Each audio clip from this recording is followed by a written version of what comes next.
Hey guys, today we have two differently sized monsters for comparison. From the compact segment, we have the Moto E second generation, and making the case for the bigger phones is the Micromax Yureka. The Yureka costs just 2k more, and we're going to tell you if it's worth the plunge. So let's get on it. The Moto E has opted for a non-removable battery approach, and the ports are covered by a thin plastic frame. The frame gives the Moto E a two material design, which definitely makes it look good and feels good to hold as well. But the plastic frame feels flimsy, and I'm worried that it's not going to last very long. The Yureka, on the other hand, has gone for a more standard approach with the simple back flap, but the back has this very nice glazed matte finish, which is something I really like. Overall, both phones feel solidly built and the designs are really nice. If anything, I'm just worried about the flimsy frame covering the Moto E ports. The smaller footprint of the Moto E coupled with the curved back makes it great for one-handed usage. While the Yureka with its very big screen makes it quite hard to wield with a single hand. The Yureka does offer on-screen buttons to make the buttons more accessible, but it's still not easy to use as the Moto E with its compact design. On the other hand, the 5.5-inch IPS 720p display on the Yureka is simply amazing. The colors are vivid and it gets quite bright. The Moto E, on the other hand, has a 540p display. While Flipkart says it's a TFT panel, the main Motorola website claims the display is IPS. Personally, I've had no issues with the viewing angles on either phones, but I found that the Moto E had a yellowish tinge and the display is quite dull. While this wouldn't bother me on a day-to-day basis, placing it next to the Yureka shows the clear difference in the whites. Next, the camera performance. We've already done a comprehensive camera test between the two phones, for which you can find the link in the description below. But in summary, the Yureka outperforms the Moto in every single condition we threw at it. It was a lot clearer and sharper in daylight conditions. The 0.3 megapixel front cam on the Moto E isn't even a challenge to the 5 megapixel secondary shooter on the Yureka. The low light performance was a lot better on the Yureka as well, and while the Moto E lacks a flash, the Yureka just piles on to its advantages.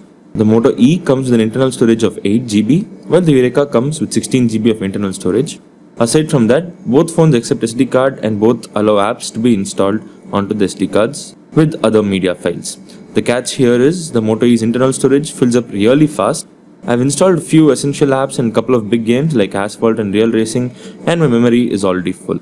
The Yureka still has around 10GB free. I personally appreciated the 16GB internal in the Yureka as I had to be a lot more conscious of the space in my Moto E in just a week's usage. Coming to the performance, the Yureka is powered by a much more powerful Snapdragon 615. While on a day-to-day basis both phones were smooth, after long gaming sessions or other strenuous operations, you may face launcher redraws in the Moto E, which is something I didn't experience in the Yureka. The Yureka also comes with 2GB RAM, while the Moto E comes with 1GB. Again, on a day-to-day basis, you're not really going to notice a huge difference, as the Moto E has a comfortable 400MB free under normal situations, but the benefits of the Yureka's 2GB RAM will be noticeable over time. Overall, the Moto E has good enough internals for day-to-day use, but the Yureka's added power is a convenience that should definitely be considered. On the software side of things, the Moto E has launched with Lollipop, while the Yureka launched with KitKat, though it is slated to get Lollipop soon. Motorola's software support is top-notch among Android manufacturers, while the Ubrand support is still a wildcard. Coming to the battery life, both phones easily lasted a day under normal usage and lasted 10 to 12 hours when I was pushing their limits. In my battery test, I found that both phones lasted around the same amount of time and there was very little variation. If anything, the battery life isn't a huge differentiating factor. Next, the speaker. This is one of the areas where the Moto E shines over the Yureka. The front-facing speakers are one of the best in the budget segment and I don't tire from saying it. The Yureka, on the other hand, has a very soft speaker in comparison. Take a look.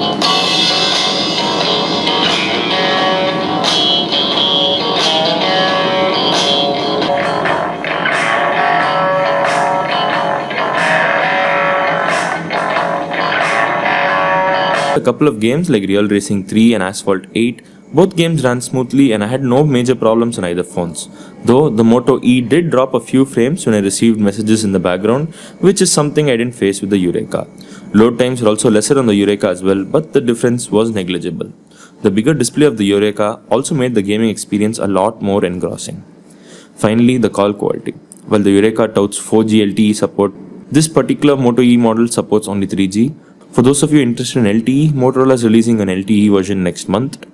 But comparing the call quality between these two phones, we found that the speakerphone on the Moto E was a bit more clearer and louder than the Yureka, but there wasn't a whole lot of difference in the microphone. While both phones are entirely usable, the Moto E is a tad better in this segment. In conclusion, the Moto E is a great budget phone which hits almost all ticks on what most people need from a smartphone. A great body, great software, good battery life and a good speaker to add to the experience. But the Yureka offers a better screen, pretty beefy internals and the camera quality is on another level entirely. All this just for 2K more. The biggest downside is the 5.5-inch display, which might be tad too big for many. If the bigger screen is something that you can get over, the Yureka is definitely a lot better choice than the Moto E. With that, we wrap the comparison. Let us know what you think in the comment section below. Also, if you wish to support our channel, you can use our affiliate link when buying from Amazon or Flipkart. Thanks for watching.